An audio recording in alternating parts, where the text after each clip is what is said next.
Hi everybody, today I am sharing my proven protocol to quickly get over an IBS-C flare-up. So if you don't know already, I had IBS-C, so I had bloating, gas, abdominal pain, food sensitivities, and chronic constipation for about 15 years. I'm very familiar with what these feel like, and I also healed my IBS 7 years ago and have been pretty much symptom-free ever since. So I want to walk you through what I did when I was having flare-ups to get over them very quickly, and also in my own healing journey when I had mostly healed, I noticed that when I would go on vacations or when I would move or have something that was very different than my normal routine, it would still kind of have a flare up for a little bit. This was the last stage of me healing. So these are things that worked really well when that would happen to get me on the right track again. And then now I've been able to heal and don't really have that anymore. So yeah, let's get started. So what you want to do first of all is you want to start these things, these 6 steps I'm going to go over, you want to start them in the morning, especially before you normally would have a bowel movement or get an urge to have a bowel movement. That is just going to make it more likely that you actually get an urge and a satisfying bowel movement that day. So the very first thing you want to do is you want to do what's called the I love you massage. Now I have a video that goes in depth in how to do this, but it also doesn't take long to explain, so I'm going to share it with you anyway. Pretty much what this is you're massaging your colon in the direction that it goes. So for your colon, it starts over here on, this is my right side at the bottom. Right next to here is my bone, hip bone, and then it starts right here. So sometimes you can kind of massage in a little circle there because that's where your small intestine meets your large intestine. So sometimes things can get a little stuck and that can be helpful. But anyway, it goes all the way up in a straight line right here on the side. This is kind of that dip next to your abs.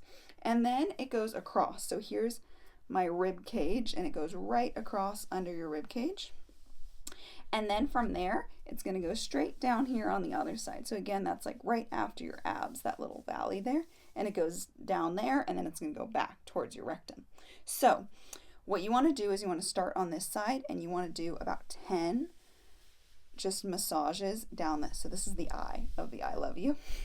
And then you want to do 10 going across. So this is the L and down. So 10 of these across and down.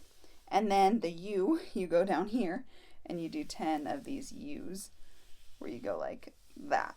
And like I said, you can also do like a little massage here and then do your U. So that is the I love you massage. And you want to do that in the morning. Like I said, 10 I's, 10 L's, 10 U's. You can just do it with your hands, like over your clothes, like I said, like I just did. You can do it bare on your skin, and you can also use some oil or a good quality oil or fat. Sometimes people use castor oil for this. And yeah, so that's the first thing. And what this is doing is, one, it can help to kind of break up some stuck stools. And the other thing it does is it just helps to encourage them to move along. You're moving in the direction they move. So it's encouraging your stools to move. If you ever do enemas, this can be a very beneficial thing to do while you are doing an enema, but it can also make you need to release it really quickly. So be mindful of that. The second thing is you want to drink enough hydrating beverages really throughout the whole day, but start early. This can be the difference of whether or not you're able to have a bowel movement that morning or not and get some relief from that, backed up, bloaty, uncomfortable, heavy feeling in your stomach. So yeah, this can be water with a pinch of salt is my go-to, especially in the morning because you don't really want to be having a beverage that has calories before your breakfast. You want to keep all your calories in your meals. So anyway, some water with a pinch of salt would be an excellent option here. You can do lemon water, lemon ginger water, something like that if you prefer, but just make sure you add a pinch of good quality salt. It makes it much more hydrating. Throughout the day, you can also have things like bone broth or meat stock, milk, juices, aloe juice, coconut water, sparkling water, whatever you like. Those are all very hydrating as well. But start early, don't push it too much, but push it a little bit more if you're not feeling good. The third thing is to exercise, preferably first thing in the morning before you have breakfast, before you normally have a bowel movement. This really helps to get things moving. Just moving your body in general helps move things in your colon. I talk about this a lot, but I have personally found that a little bit more intense exercise, like heavier weightlifting or going for a run, has always worked better for me. And also, I noticed that frequent exercise, like not going too many days without working out, has always been better for me too. So I don't really like to have more than 1 or 2 rest days in a row. In the past, when I was healing, if I would have like 3 rest days in a row, that third day I would start to feel a little more backed up and not as good. So anyway, the fourth thing is you want to have a smart breakfast. So don't overeat. When you are having a flare, overeating is one of the worst things you can do, because your flare is you're backed up, you're not getting rid of your stools quickly enough, as well as you're not digesting your food properly. Everything is slowed down and less efficient. So you don't want to add too much food, because your body is not going to process it well, and you're going to have a lot more waste, and it's going to back you up more, and it's not going to feel good. So don't overeat here. It's really important. You also want to have warm foods, or at least a warm beverage with your food. You really want to do this for every meal. So an example is if I were to have like a smoothie, which I will have sometimes, I will have a hot mug of coffee with my smoothie and kind of alternate sips so that it's not too cold. And I also won't do everything frozen. So I'll do like the banana not frozen, or in the past I would actually run hot water over the frozen veggies first to make the smoothie a little closer to room temperature. You don't want anything ice cold, but it's going to be a lot better if you have something like some eggs and meat and fruit, or eggs, meat, and potatoes, or a scramble, or even some oatmeal can be okay, but people will lack protein a lot with oatmeal. So if you do have that, you want to make sure, one, you properly prepared your oats. So like I had steel cut oats this morning, and I soak them overnight before I make them. And then you need protein with it. So I have sausages on the side to be enough.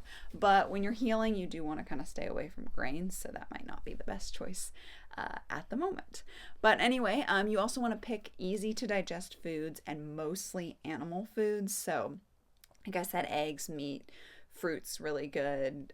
If you want cooked veggies into your meal, that's fine. But like eggs and meat are like the golden standard. You could have a yogurt bowl, like yogurt, fruit, and maybe a little bit of nuts on it, and then have some sausages on the side as well. And then definitely have like a warm beverage with that too. Warm everything up. If you're tolerating coffee well, drink coffee. It really helps to stimulate a bowel movement. It also increases your metabolism. So it's basically like speeding things up and making your digestive system function faster, and then stimulating a bowel movement. So drinking coffee can be really awesome here. And it's not something that you don't form like a dependence on it for bowel movements. You can for energy, so be careful of that. But as long as you're having it like with your meal, and you're not going too crazy with it, and you're still getting enough sleep, you're not using it in that way, it is absolutely fine to have. And you want organic, because coffee is very often sprayed with pesticides, so organic is best. And then, yeah, I already said eggs are excellent. So I think that wraps up a smart breakfast pretty well. Don't overeat. Make sure you have warm food or a warm beverage. Pick easy to digest foods, mostly animal foods, and drink coffee with it. The coffee's not like a make it or break it. You can still heal and feel better if you're not able to drink coffee right now. In that case, like herbal tea would be a good option. So then you want to, after that, give yourself a relaxed opportunity to have a bowel movement. So I recommend that you do this whatever time you're most likely to have a bowel movement. What's your normal time? And if you have an urge, you always want to give yourself an opportunity to go. Now, for myself, and I find for a lot of people, after breakfast is the easiest, especially in a flare, because eating food can also help stimulate a bowel movement, because it's telling your body, hey, more food just came in. There's more things that's going to come through the digestive tract. You better get rid of any waste. So that is also another stimulator. So now that you've done all these things, you've done the massage on your colon, you've had enough hydrating beverages, you've exercised, you've eaten a really smart breakfast.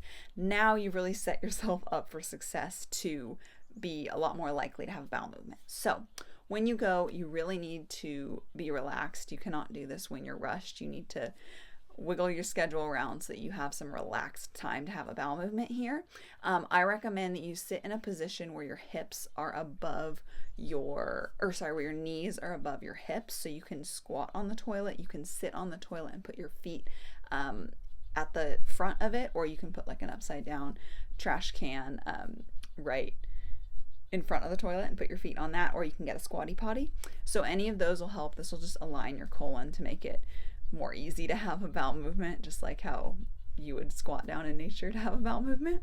So that is what I recommend there. You want to sit on the toilet for at least like 15 minutes, maybe even 20, and just try to let yourself go. Sometimes a little push can be helpful and just let you get it out and just feel better. So I've definitely been there, but you don't want to over push. That can lead to hemorrhoids and things like that you want to avoid. So that's the relaxed opportunity. Then the sixth thing is just continue having smart meals during that day. So you want to make sure that you get 2/3 of a cup of ferments in that day. Gut dysbiosis, so your microbiome being off, is the biggest cause for constipation, bloating, gas, abdominal pain, and really IBS in general. So eating ferments will help to rebalance your microbiome. Fermented veggies are going to be especially helpful for constipation here too. So get at least 2/3 of a cup, and then have 2 cups of meat stock or bone broth every single day. So that's going to be really important, and homemade is certainly best there. You can also have, this is optional now, but like ginger lemon tea or like a peppermint tea is very soothing. I remember in high school dealing with these gut issues and like being at work, and I worked in a restaurant, and just like having my stomach in knots and just backed up and feeling terrible, and just drinking peppermint tea there just to soothe it, and it really did make a big difference. So I like peppermint tea a lot. It's the most soothing in my opinion. Ginger and lemon is really good for boosting digestion though, and can also be really soothing. Your meal timing is really important. So I talk about this a lot, but space your meals by 3 hours so that you're fully digesting one meal in your stomach and getting all that food in your small intestine before you add another meal. Also, when you're having a flare, I find it's best not to eat like right when you wake up, unless you're waking up a little bit later. But if you wake up at 6 or 7, that's a bit early for breakfast. It's better to wait more towards like 8:30 or 9 or maybe even 10. Waiting till you're hungry is the main thing. And not to eat too late. If you eat right before bed and your digestive system is not functioning very well, stuff is likely going to sit really heavy, and then you're still going to feel that the next morning. So I really recommend not eating too early or too late in the day. And just keep these things up until you are better. Now, of course, you need to work more on the root causes. In this list, I did give you a lot of root cause things. Have the ferments, have the meat stock, focus more on animal foods, eat warm foods, eat things that are helpful like that. But there can be a lot more to it. So I do have a lot of videos on this channel where I talk more about the root causes and healing that, which is really important. And then also I just made a video on my top 7 meals to help you get over an IBS flare-up quickly. So I will link that on the screen in a second. I think you'll find it really helpful because it just gives you some practical meals with the recipes. There's written recipes for all of those that you can find.